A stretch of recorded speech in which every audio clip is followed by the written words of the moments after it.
है ईश्वर त्रिदेव का, मतलब यहाँ पर ईश्वर का, परमात्मा का, गॉड का, अल्लाह का, ये सब अलग अलग नहीं है, एक ही चीज।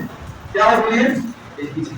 फॉर एग्जाम्पल मैंने किसी को कहा भाई वाटर ला, किसी को कहा जल ला, किसी को कहा पानी ला, किसी को कहा नींबू ला और किसी को कहा मुड़िया ला, तो ये सब निकल जाए मेरे अलग अलग वस्तु लगेगी, एक ही लगेगी। क्या लगेंगे?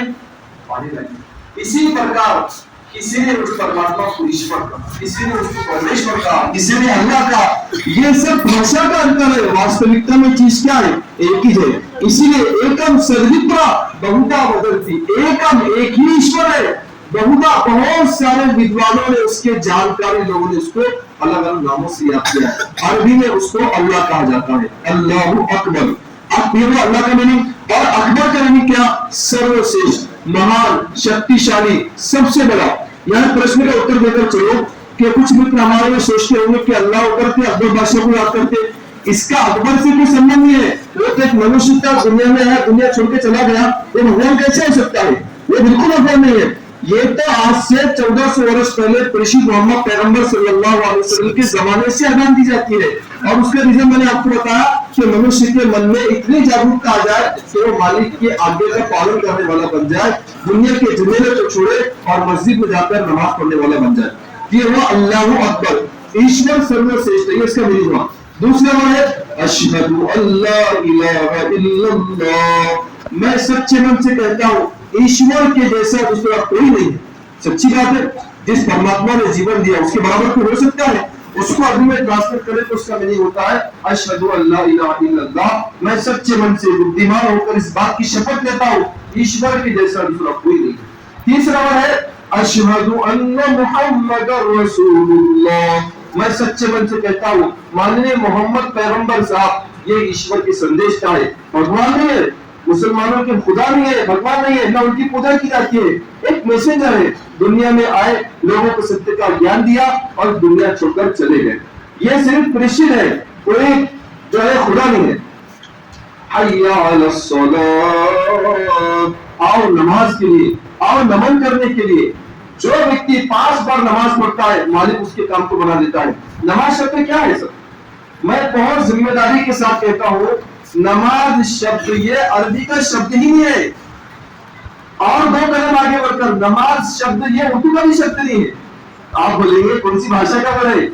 देश की सबसे पुरानी भाषा को जिसको काउंट किया जाए तो संस्कृत आती है, ये संस्कृत का वर्ड है और इसका रूट वर्ड है नमः अज, जिसको मस्दर कहा जाता है। यानी उस मालिक के सामने झुक जा जिस मालिक को किसी ने जन्म नहीं दिया, ना वो किसी से जना गया, और वो कौन है? वो ईश्वर है, वो परमात्मा, वो अल्लाह, वो गॉड। उसके सामने झुकने को नमाज कहा जाता है, समझ रहे आप? और धार्मिक धर्म के अंदर इसको साष्टांग प्रणाम कहा गया है। साष्टांग प्रणाम यानी क्या? बॉडी के पूरे 8 पार्ट लगना। ये देखिए, ये 2 पैर है मेरे, उसके बाद ये 2 घुटने रख दिए, कितने हुए? 4। उसके बाद 2 हाथ रख दिए, कितने हुए?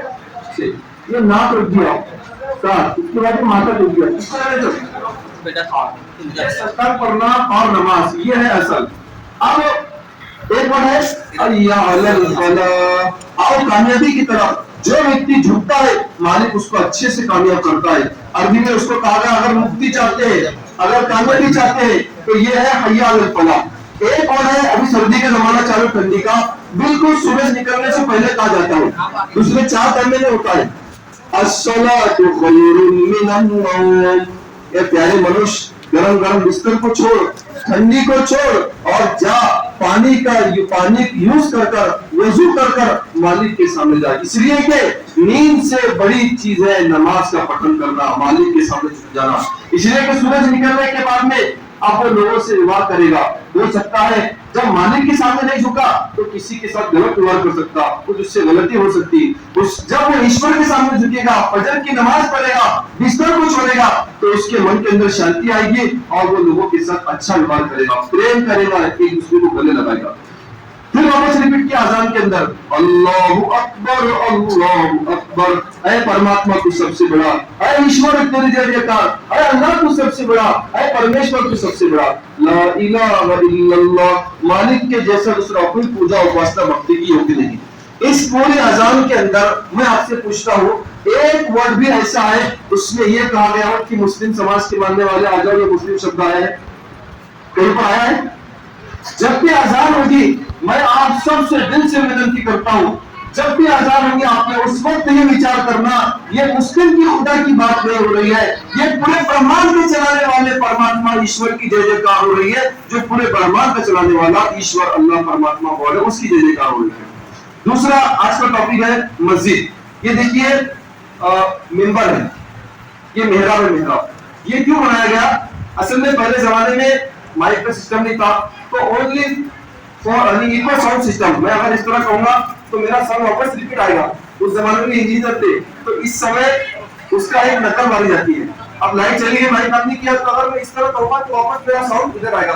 तो ओनली फॉर डिजाइनिंग के लिए इसको ऐसा बनाया गया है, वरना ये बहुत बड़ा आप समझ रहे हैं पवित्र स्थल है, आपको आ नहीं सकता, ऐसा कुछ नहीं है। आ भी सकते, खड़े भी रह सकते। इसी तरह आपको दिख रहा है मेंबर।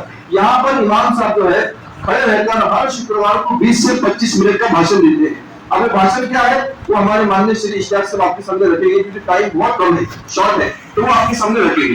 इसी तरह मस्जिद में आने से पहले पवित्र हो जाता है। देखिए इस्लाम में दो चीजें, एक है पवित्रता और एक है स्वच्छता। मैं आपके सामने खड़ा हूँ, कपड़े प्रेस किए हुए हैं, तो ये तो हो गया स्वच्छता। लेकिन अगर मेरा ब्लड लीकेज हो गया या मुझे चक्कर आ गए तो अब, या फिर मैं लघवी कर आ गया तो अब मैं हो गया अपवित्र। तो अब इस्लाम में कहा गया कि तुम आप पवित्रता को यूज करो, क्योंकि तुम स्वच्छ तो है लेकिन पवित्र तो नहीं है। तो इसके लिए वजू किया जाता है। आपने देखा होगा मस्जिद में आए तो ये हाथ को 3 बार धोया जाता है, उसके बाद ये मुंह के अंदर 3 बार पानी डाल के निकाला जाता है। और ये जो लकड़ी है ना, मिसवाक इसको कहा जाता है, इससे पूरे मुंह के जितने हैं सारे धो करके 3 बार इसको साफ किया जाता है। उसके बाद में नाक पे ऐसा पानी चढ़ाकर सारे बैक्टीरिया अंदर से निकाले जाते हैं। फिर चेहरे को 3 बार धोते हैं, वॉश करते हैं, हाथ 3 बार धोते हैं और उस हाथ को भी 3 बार धोते हैं। ये जो माता है ना, इसको 3 बार भी धोते हैं। इसको 3 बार धोएंगे तो फिर क्या हो जाएगा, जल्दी कोरोना आ जाएगा और सर्दी हो जाएगी। इसलिए शास्त्र जो है ना मनुष्य का ख्याल करती है। इसलिए कहा पानी में ऐसा हाथ डालते हैं और सर पर ऐसा फेर लेते हैं, और ये जो 2 उंगली है ये कान में ऐसा डालकर ये अंदर का सारे बैक्टीरिया पूरे क्लीन कर लेते हैं, और ये अंगूठे से पूरा वॉश कर लेते हैं, इस तरह क्लीन कर देते हैं। अब बच्चा पीछे का भाग ये इस तरह करके पूरा मैल होते सारा निकल जाता है। और फिर उसके बाद एक पैर है, इसको 3 बार छोटी उंगली से धोकर धो लेते हैं। अब हो गया मैं पवित्र। अब मस्जिद में प्रवेश करते हैं और फिर नमाज पढ़ते हैं। इस मस्जिद के अंदर आप देखिए, आपको कोई फोटो, स्टेचू, किसी भी तरह का इस तरह कोई नहीं मिलेगा आपको। ये जो देख रहे हैं आप, ये प्रार्थना करने का तरीका मतलब दुआ है अरबी के अंदर, ये है। और ये जो देख रहे हैं टाइम टेबल है नमाज का। बाकी आपको किसी भी तरह की कोई फोटो, स्टेचू वगैरह कुछ नहीं मिलेगा मस्जिद के अंदर। जो सिस्टम आप मस्जिद में यहाँ देख रहे हैं, दुनिया के किसी भी कोने में जाइए आप, सेम सिस्टम वजू का ऐसी है, नमाज का ऐसा ही है, अजान का ऐसा ही है, और सब नहाने का सब एक जैसी, एक सेकंड इसमें जर्रा बराबर भी जो है कोई कमी नहीं है। शुरू से लेकर दुनिया के कोने तक पूरा सिस्टम एक है। जो कुरान ग्रंथ आप मराठी में भी लेके जाइए, जो इतिहास के अंदर है, वही अफ्रीका के छोटे से जंगल में 2 घर भी होंगे, वहां भी कुरान मिलेगा, तो आप उसको और इसको मिला के देखिए सेम मिलेगा आपको। इसी प्रकार मस्जिद में कोई छोटा, कोई बड़ा, कोई काला, कोई गोरा, ऐसा कुछ नहीं होता है, बल्कि सब एक साथ सामान्य होकर एक साथ खड़े होते हैं। जैसे आप आइए नसीब में शेख सर, यासीन आप आ जाओ, तो राघव में आप बैठ जाओ। ये जो 3-4 लोग पेशे के लोग हैं, ये यासीन को जानते होंगे आप, इनका क्षेत्र में कुछ काम है सर। आप क्या, ये इंजीनियर है, आप ठेकेदार है, और ये टीचर, सब अलग, लेकिन सब कैसे खड़े हैं, एक साथ कांधे से कांधा लगाकर खड़े हुए हैं। तो मस्जिद में जो पहले आ गया उसको जगह पहले मिलेगी। कोई अगर कितने ही बड़ा हो, वो अगर लेट हो गए तो फिर वो लेट जगह मिल जाएगी। तो मतलब यह कि मस्जिद में सब एक साथ प्रेम के साथ में कांधे से कांधा मिलाकर खड़े हो सकते हैं। मैंने आपको समझ दिया। आज के हमारे कार्यक्रम के जो है माननीय श्री इश्तियाक साहब आए हुए हैं, जिनकी अभी तक इंडिया लेवल पर 130 बड़ी बड़ी मंदिरों के अंदर प्रवेश अभी इंशाअल्लाह में हमें होगा, अपन करेंगे। और फिर उसके बाद में मगरिब की नमाज होगी। आप देखिए नमाज कैसी की जाती है, नमाज का पठन कैसे किया जाता है। और फिर नमाज के बाद में यहाँ पर सबके साथ में बहुत बड़ा कार्यक्रम होने जा रहा है। उसके अंदर हमारे बहुत बड़े पावड़े माननीय श्री इश्तियाक साहब उनका एक भाषण होगा। वो आपके सामने मानवता के प्रति, ईश्वर के प्रति बहुत सारी बातें आपके सामने वो रखेंगे। ये जो आप देख रहे हैं मस्जिद है, ये मस्जिद के अंदर आपको शायद पहली मर्तबा आने का अवसर मिला होगा। मस्जिद में पहली बार आया, ये हमारा बहुत बड़ा प्रसूल है। मस्जिद में आप कभी भी आ सकते हैं, मस्जिद मालिक कर रहे हैं, ये ईश्वर कर रहे हैं। यहाँ पर आप कभी भी एंट्री कर सकते हैं। आपके घर में कोई बीमार है, उसके लिए यहाँ से पानी लेके जा सकते हैं। इमाम सबको बोल सकते हैं कि बच्चा बीमार है, उसको पानी की जरूरत है, तो आप पानी का लेके जा सकते हैं। मस्जिद ये समाज सुधार का एक केंद्र है, समाज के कल्याण का एक केंद्र है। यहाँ से बहुत सारे सिस्टम चलते हैं। जिससे आपने देखा होगा शुक्रवार की जो पूजा होती है, जो इबादत पूजा की प्रार्थना की जाती है, तो वह नमाज की बात करना चाहिए। इसका हो जाएगा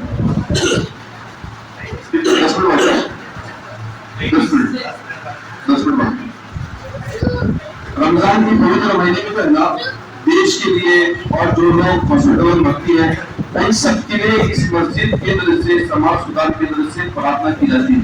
ऐ ईश्वर, ऐ परमात्मा, जो लोग हमारे देश की रक्षा में लगे हुए हैं, तो उन सबको जो है उनकी रक्षा कर, उनके परिवार की रक्षा कर। जो लोग हॉस्पिटल में भर्ती है, उन सबको जो है अच्छा कर दे, उनको अपने परिवार से मिला दे, उन सबको अपने दिल से मिला दे, उनको यहाँ की सारी परेशानियों से, दुख से, दर्द से बचा दे। ये बहुत दुआ करने वाली से कबूलियत का अवसर है ईश्वर के सामने। मोहम्मद सल्लल्लाहु अलैहि वसल्लम ने कहा, इस समय जो भी मालिक से हम मालिक को पूरा करते हैं।